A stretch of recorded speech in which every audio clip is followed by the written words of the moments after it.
बोले सत्यार्थ प्रकाश में स्वामी दयानंद को तो पता ही नहीं था। स्वामी दयानंद तो ईश्वर को जो है निराकार बता रहे जबकि साकार है। पर हो चुके हैं संत रामपाल जी महाराज जी डंके की चोट पर कह रहे हैं स्वामी दयानंद को परमेश्वर की जानकारी का क्या भी पता नहीं था।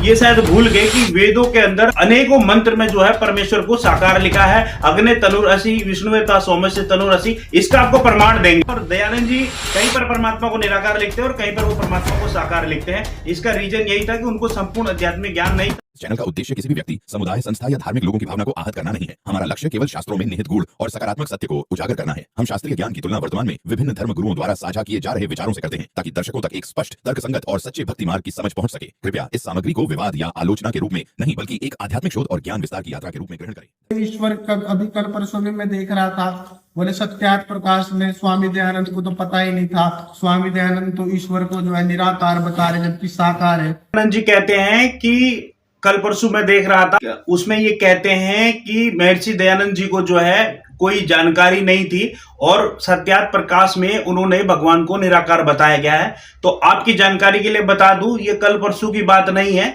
लगभग 25 साल से ऊपर हो चुके हैं। संत रामपाल जी महाराज जी डंके की चोट पर कह रहे हैं स्वामी दयानंद को परमेश्वर की जानकारी का क्या भी पता नहीं था। स्वामी दयानंद को ना परमेश्वर की जानकारी थी, बल्कि उन्होंने व्याकरण के भी कई जगह ऐसे अर्थ के अनर्थ किए हैं जैसे एक शब्द के 2 उच्चारण किए। हालांकि वो कभी हम दूसरी वीडियो में बताएंगे। ये बात सत्य है कि स्वामी दयानंद जी को परमेश्वर की कोई जानकारी नहीं थी। उनको जितना व्याकरण का ज्ञान था, व्याकरण के आधार पर जैसी उनकी बुद्धि ने काम किया, उन्होंने परमेश्वर की महिमा की जानकारी लिखी है सत्यार्थ प्रकाश के अंदर या फिर वेदों के अनुवाद के अंदर।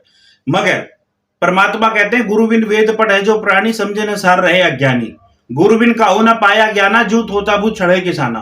तो गुरु का मतलब ये नहीं है कि गुरु का मतलब होता है कि उसको आध्यात्मिक ज्ञान होना चाहिए। यदि उसको संपूर्ण आध्यात्मिक ज्ञान नहीं है तो वो गुरु नहीं है। यदि स्वामी दयानंद जी को संपूर्ण आध्यात्मिक ज्ञान होता तो वो परमेश्वर को निराकार नहीं बता सकते थे, क्योंकि परमेश्वर साकार है और वेद भी उसको साकार ही बता रहे हैं। भाषा का ज्ञान होने से कभी विद्वान नहीं होता। भाषा का काम सिर्फ अपने विचारों को दूसरे तक समझाना है। यदि किसी भाषा में कोई पुस्तक लिखी है तो वो पुस्तक क्या कह रही है, वो सिर्फ भाषा के माध्यम से उसे समझ सकता है, कि वो भाषा को समझ सकता है, ना कि वो अध्यात्म ज्ञान को समझ सकता है। अध्यात्म ज्ञान के लिए पूर्ण गुरु की आवश्यकता होती है। यही कारण रहा कि स्वामी दयानंद जी ने परमेश्वर को निराकार बताया, क्योंकि उनके जो गुरु थे वो पूरे गुरु नहीं थे, पूर्ण गुरु के। इसलिए इस मनुष्य जीवन में बहुत आवश्यकता है, बहुत महत्वता है। अब जब ये कह रहा है कि भाई वेदों में जो है ईश्वर को निराकार बताया गया है, तो देखो ये वेद का ही मंत्र है। यहाँ क्या कहा गया है कि हे मनुष्यों, ये आप दिखा सकते हो कि हे मनुष्यों, जो ब्रह्म शीघ्रकारी सर्वशक्तिमान अकायम स्थूल सूक्ष्म और कारण सहित शरीर से रहित है, वो शरीर धारण नहीं कर सकता, शरीर से रहित है, छिद्र रहित है और नहीं छेद करने योग्य, नाड़ी आदि के साथ संबंध रूप बंधन से रहित, अविद्या आदि दोषों से रहित होने से सदा पवित्र, और जो पाप युक्त, पापकारी और पाप में प्रीति करने वाला।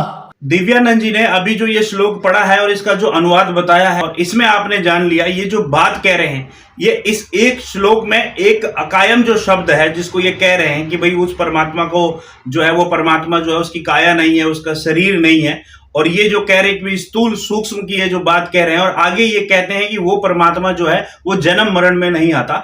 ये बात बिल्कुल ठीक है कि वो परमात्मा जन्म मरण में नहीं आता। और संत रामपाल जी महाराज जी भी यही कहते हैं कि परमेश्वर जो कबीर साहिब जी हैं, वो पूर्ण परमात्मा जो पूर्ण ब्रह्म है, वो कभी जन्म मरण में आते नहीं, सह शरीर इस लोक में आते हैं और सह शरीर यहां से चले जाते हैं। और इसका प्रमाण है, और वेद भी इस बात की गवाही देते हैं कि वो परमात्मा सह शरीर प्रकट होता है। ठीक है, मगर ये एक बात को लेकर कि भाई यहां पर अकायम जो शब्द है उसको लेके और इस एक श्लोक को लेके जो है ये शायद भूल गए कि वेदों के अंदर अनेकों मंत्र में जो है परमेश्वर को साकार लिखा है। अग्ने तनुरसी विष्णुवेता सौम्य तनुरसी, इसका आपको प्रमाण देंगे। जो भी हम बात बोल रहे हैं आपको इसका प्रमाण दिखाएंगे कि ये बात कहां पर लिखी है। दर्शकों आइए आपको दिखाते हैं वो प्रमाण कि जहां पर परमेश्वर साकार है, और ये वेद बताते हैं। और अनुवाद भी स्वामी दयानंद जी का है, संत रामपाल जी महाराज जी ने जो अनुवाद किए हैं वो तो हम आपको फिर कभी दिखाएंगे।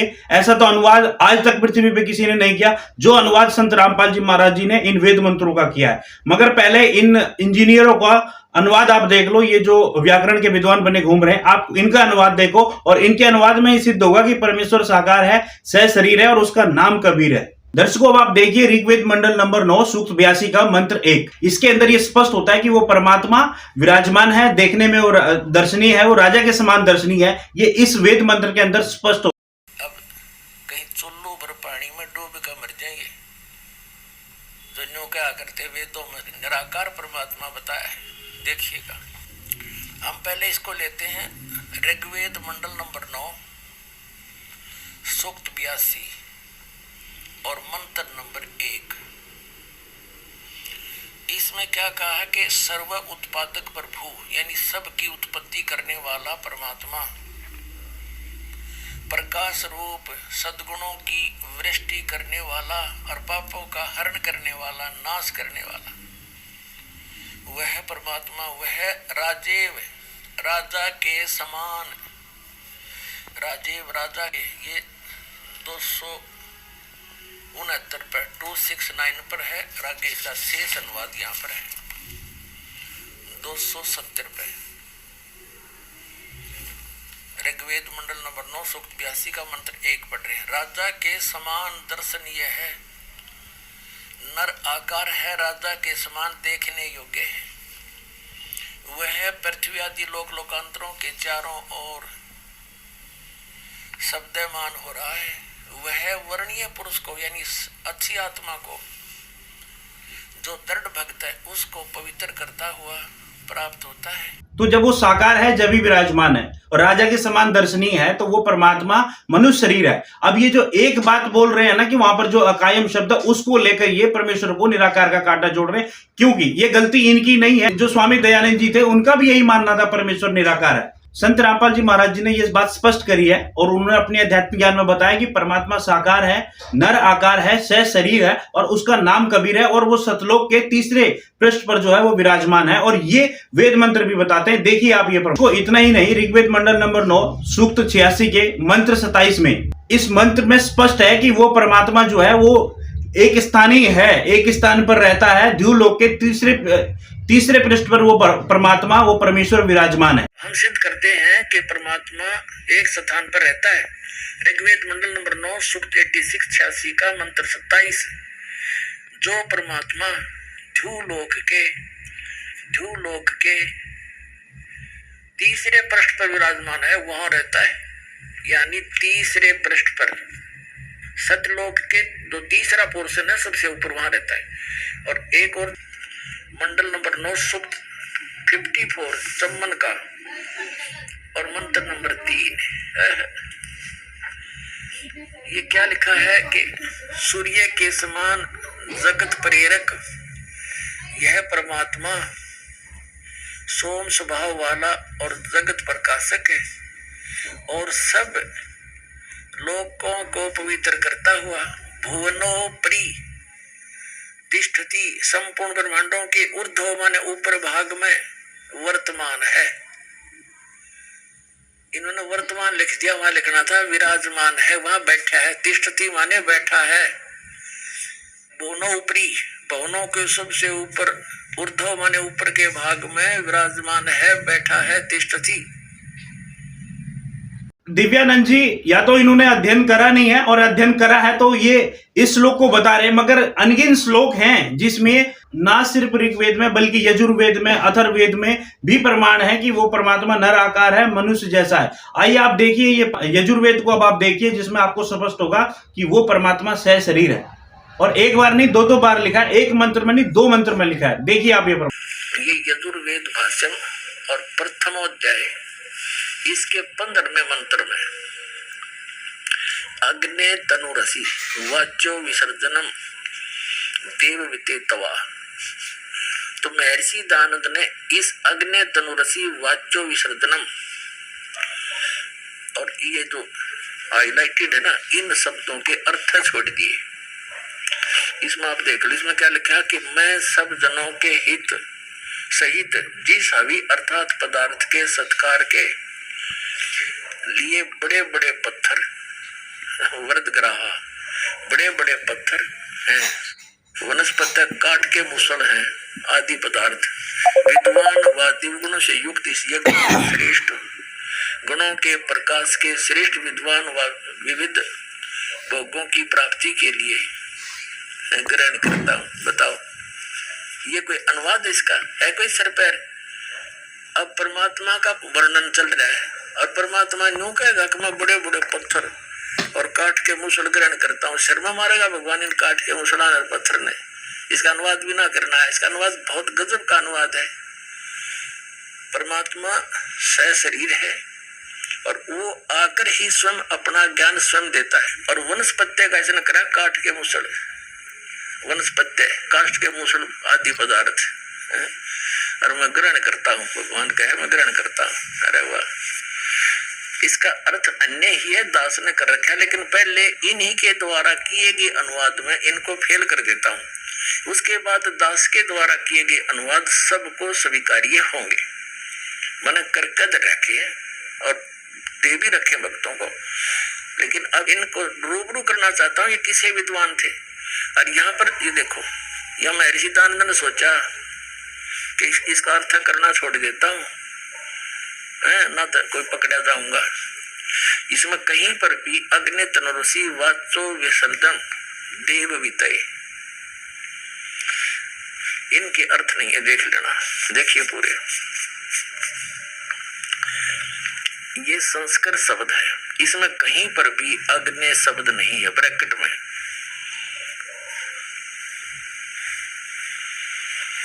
इसमें कहीं पर भी अग्नि तनुरसी, अग्नि तनुरसी कितने ब्रैकेट में नहीं है।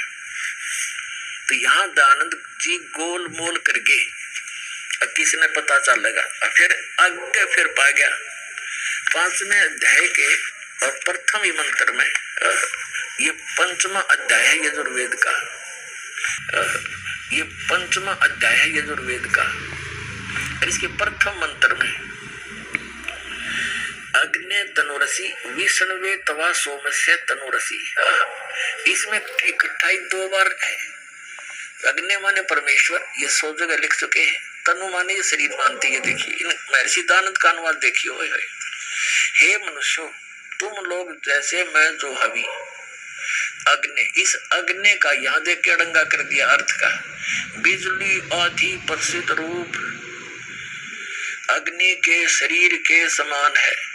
बता, तनु माने शरीर के समान है, उसको यज्ञ आदि के लिए स्वीकार करता हूँ। कोई बात है? हे मनुष्यों, तुम लोग, मनुष्य और लोग 2 होते हैं। जहां आदमी की बुद्धि फेल हो जाती है जब ऐसे एंड बैंड बोलता है, हे मनुष्यों तुम लोग, सीधा कहता है हे मनुष्यों आप, हे मनुष्यों तुम लोग जैसे मैं जो हवि अग्नि बिजली प्रसिद्ध रूप के शरीर के समान है। कोई बात है? इसका सीधा सा अर्थ बना है अग्नि तनुरसी, परमेश्वर सह शरीर है। तवा माने उस, सोमस्य माने अमर पुरुष का, विष्णु माने सबके धारण पोषण करने के लिए भी, तनु माने शरीर, असी माने है। अब रही बात ये जो कह रहे हैं शरीर का है, बिना अकायम है, बिना स्नायु की जो वो परमात्मा है। जब धर्मदास जी को ज्ञान हुआ, धर्मदास जी को परमात्मा ने कहा था कि धर्मदास मैं विदेही हूं, तो धर्मदास जी ने कहा था कि भगवान आपकी देही तो दिख रही है, आपकी दिखे देही, और किस विधि साहिब आप भी देही। तो परमात्मा ने कहा था धर्मदास जी ये ले देख, मेरा ये जो शरीर है हाड़ चाम का नहीं है, ये हाड़ चाम से बना हुआ शरीर नहीं है, वो शुक्रम अकायम एस नवीरम, ये है उस परमात्मा की परिभाषा। तो इसका मतलब ये नहीं कि वो निराकार है या वो शरीर धारण नहीं कर सकता। ऐसा कहीं नहीं लिखा है कि वो शरीर धारण नहीं कर सकता, बल्कि ऐसा लिखा है कि वो शरीर धारण करता है, शिष्य रूप में प्रकट होता है। देखने में ये आ रहा है कि वेदों में, शास्त्रों में एक कबीर शब्द, ऋग्वेद मंडल नंबर 9 सूक्त 82 का अब मंत्र 1 पढ़ लिया, अब 2 पढ़ देंगे। हे परमात्मन, उपदेश करने की इच्छा से आप, यानी तत्व ज्ञान बताने के लिए आप महापुरुषों को प्राप्त होते हो, उनको मिलते हो। आप अत्यंत गतिशील पदार्थ के समान हमारे आध्यात्मिक यज्ञ को प्राप्त होते हैं। आप, इन्होंने कबीर का अर्थ सर्वज्ञ कर दिया। ये है कबीर वेदस्य, जो पर लगा है। संधि छेद करके इन्होंने इसका अर्थ सर्वज्ञ कर दिया। यहाँ लिखना था आप कबीर देव हैं, शुद्ध स्वरूप हैं, हमारे पापों को दूर करके हे सोम, हे अमर परमात्मा, आप हमको सुख दें। अब ये समस्या हल करते हैं, ये समाधान करते हैं कि कबीर की जगह कबीर देव लिखना था, कबीर देव। हम जैसे वेदों को वेद बोल, किसी का नाम वेद प्रकाश है, वो लिखता है वेद प्रकाश, हम बोलते हैं वेद प्रकाश। और कबीर को कबीर बोलते हैं, कबीर को कबीर।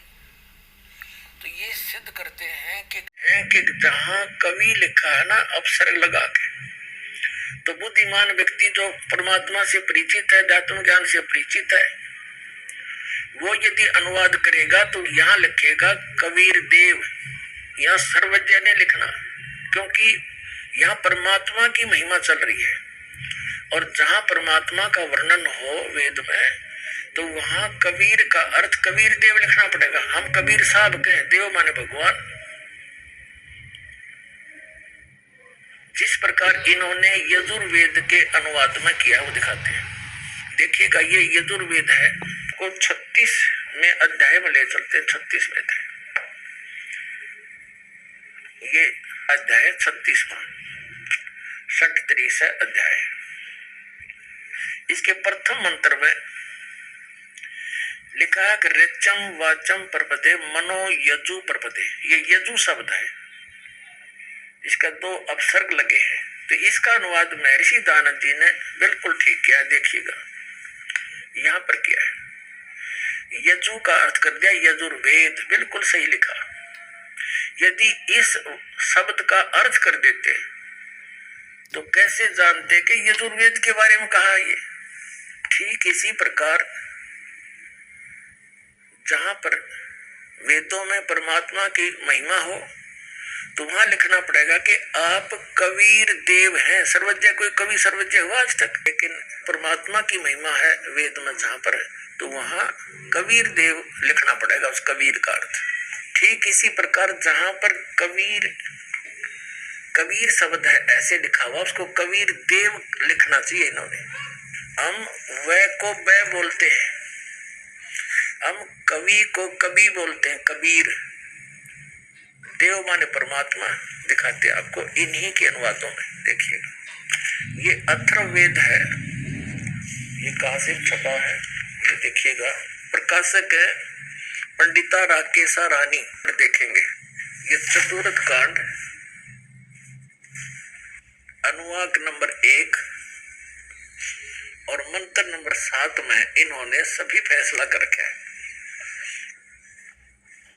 इसमें क्या लिखा है कि संस्कृत में ये अथर्वणम पितरम देव बंधु बृहस्पतिम नमसा अवगच्छात त्वम विश्वेशाम जनीता यथा स कबीर देव न दबायत सवधावान। इसमें इन्होंने देखो, इन्होंने कबीर का अर्थ कर दिया मेधावी और सवधावान माने कर दिया अनुवासम धारण सामर्थ्य वाला। देव माने परमेश्वर, न माने कभी नहीं, दबायत माने ठगता। इसका देव माने परमेश्वर, ये कबीर देव, कबीर परमेश्वर लिख देते, कबीर देव लिखते हैं। देखो, हम इनकी व्याकरण को भी डिस्टर्ब करना नहीं चाहते, ये व्याकरण के ठेकेदार बन रहे। इसको लिख दे कबीर देव सीधा, बस। देव माने परमेश्वर, ये खुद अनुवादित कर रहे हैं, और कबीर माने कबीर। हम कबीर देव कहने लगे, कबीर परमेश्वर। वेद में जहां कबीर लिखा है, जैसे यजुर लिखा है, यजु यजुर कवि ही कबीर, तो वो कबीर देव लिखते जहां परमात्मा की महिमा चल रही हो। और जहां किसी काव्यकार का वर्णन है वहां कवि का अर्थ अपने आप ही बदल जाता है। तो यहाँ परमात्मा की महिमा है वेदों। तो आपने देखा दर्शकों किस प्रकार यह जो लोगों को मूर्ख बनाने का काम कर रहे हैं। इसका कारण क्या है कि संस्कृत से संस्कृत से सभी लोग परिचित नहीं है और वो सोचते हैं ये जो बैठे हैं ना भगवा कपड़े पहन के, इनको इसकी जानकारी सही होगी तो ये जैसा बता रहे हैं वो सही होगा। ऐसा ही दयानंद जी ने भी किया। दयानंद जी को व्याकरण की जानकारी जैसी भी थी, लोगों ने सोचा भी जो ये अर्थ बता रहे हैं ऐसा ही होगा, और ऐसा नहीं है। उनका जो सत्यार्थ प्रकाश है उसमें भी जो है तर्क वितर्क हुए हैं, उनके सवाल जवाब हुए हैं, और जहां पर उन्होंने परमात्मा को निराकार बताया है तो वहां पर भी लोगों ने उनसे सवाल किया है और उसके सवाल किया है। और दयानंद जी कहीं पर परमात्मा को निराकार लिखते हैं और कहीं पर वो परमात्मा को साकार लिखते हैं। इसका रीजन यही था कि उनको संपूर्ण आध्यात्मिक ज्ञान नहीं था, और ये ज्ञान की कमी इसलिए थी कि उन्हें तत्वदर्शी संत नहीं मिला, पूर्ण गुरु नहीं मिला, जिसकी वजह से उनको आध्यात्मिक ज्ञान नहीं हुआ। एक भाषा का ज्ञान होना अलग बात है, मगर अध्यात्म ज्ञान होना अलग चीज है। वो किसी भी भाषा में हो, अध्यात्म ज्ञान होना जरूरी है। भाषा का काम सिर्फ जो है अपने विचारों को दूसरे तक पहुंचाना या दूसरे विचारों को हमें समझना, सिर्फ इतना उद्देश्य मात्र है। अब आजकल बच्चे पढ़ते हैं, स्कूल में कॉलेजेस में पढ़ते हैं, उन्हें फ्रेंच है, जर्मन है, स्पेनिश है, इस तरह की लैंग्वेज सिखाई जा रही है, तो इसका मतलब वो विद्वान नहीं हो गए, उन्होंने एक भाषा सीख ली। और भाषा का काम सिर्फ ये होता है कि अगर बच्चे बाहर पढ़ने जा रहे हैं, किसी कंट्री में जा रहे हैं, तो वहां की लैंग्वेज को सीखते हैं ताकि वहां पर जो कम्युनिकेट वो करते हैं वो एक उनको उसमें दिक्कत ना आए, बस इतनी सी बात होती है। उसके बाद वो अपना इंडिया आ जाते हैं और अपना जो डिग्री वो लेके आए हैं उस पर वो आगे काम करते हैं, तो यहाँ पर वो हिंदी भाषा का यूज करते हैं। तो भाषा का सिर्फ इतना सा काम है, ना कि भाषा का ज्ञान होने से कोई विद्वान हो जाता। यही कारण है कि स्वामी दयानंद जी जो है इस अध्यात्म ज्ञान से परिचित नहीं थे, जिसके बारे में संत रामपाल जी महाराज जी पिछले 25 साल के कह रहे हैं कि स्वामी दयानंद को आध्यात्मिक ज्ञान नहीं था, आध्यात्मिक ज्ञान उनका शून्य था। व्याकरण की जानकारी हो सकती है।